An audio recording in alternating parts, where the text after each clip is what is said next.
हमारा क्या बिगाड़ेंगे भला झूठे खुदा वाले, हमारा क्या बिगाड़ेंगे भला झूठे खुदा वाले।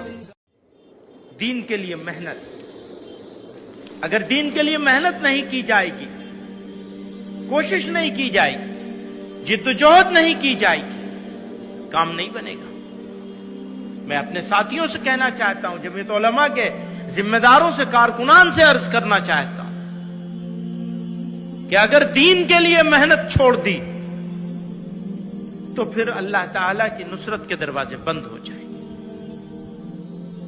अल्लाह ताला की मदद उन्हीं लोगों के साथ है जो अपनी हालत को बदलना चाहते हैं, और हालत बदलने के लिए मेहनत करनी पड़ेगी, कुर्बानी देनी पड़ेगी, जिद्दोजहद करनी पड़ेगी। ये मिसाल आपके सामने है, मेहनत के नतीजे में ये तैयार हुए हैं, लेकिन ये बड़ी शुरुआत है। इसको हम अंजाम न समझ लें, ये इब्तिदा हुई है अमल।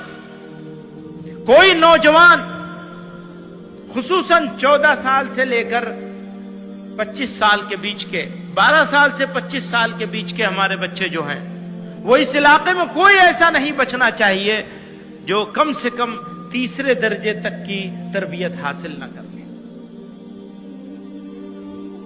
और ये हमारे जिम्मेदारान, कारकुनान और आप लोगों की मदद के बगैर नहीं होगा।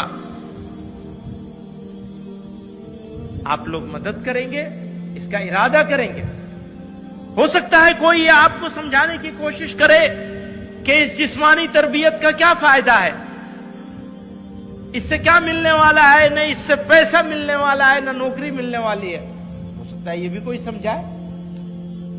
आजकल तो बहुत सारी बातें समझाई जाती हैं, ये भी चलाई जाती है कि जलसे करने की क्या जरूरत है, इतने पैसे जलसे जुलूस में खर्च किए जा रहे हैं।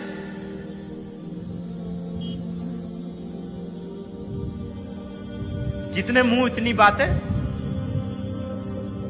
समझाते रहो। काम करने वालों को तो काम ही करना है, और अगर काम करने वाले काम बंद कर देंगे तो कौम हौसला हार देगी। सबसे बड़ी जिम्मेदारी हमारे पास यह है कि हम अपने कौम को किसी कीमत पर हौसला न हारने दें, मायूस नहीं होने दें। मैं आपको बताना चाहता हूं आज, ये किसी के लिए चैलेंज नहीं है, कोई इससे थ्रेट फील ना करे। मैं ये बताना चाहता हूं आपसे, इस पूरी दुनिया में जितने मुसलमान बसते हैं, उनमें सबसे बड़ी तादाद, दुनिया में मुसलमानों की सबसे बड़ी तादाद इंडोनेशिया में रहती है। मालूम है आपको? सबसे ज्यादा मुसलमान इंडोनेशिया में बसते हैं, और उसके बाद सबसे ज्यादा मुसलमान कहां बसते हैं? कहां बसते हैं? कहां बसते हैं? यहां पे जो लोगों ने इस्लाम के नाम पर जो मुल्क बनाया था, वहां से ज्यादा मुसलमान यहां बसते हैं। आप समझ लीजिए इसको।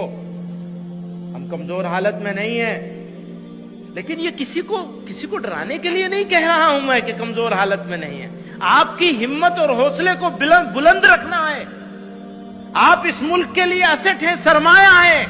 आप इस मुल्क पर बोझ नहीं है। याद रखिएगा, आप न बोझ थे, न हैं और न होंगे इंशाअल्लाह। हमारा अज़्म है, हमारा हौसला है।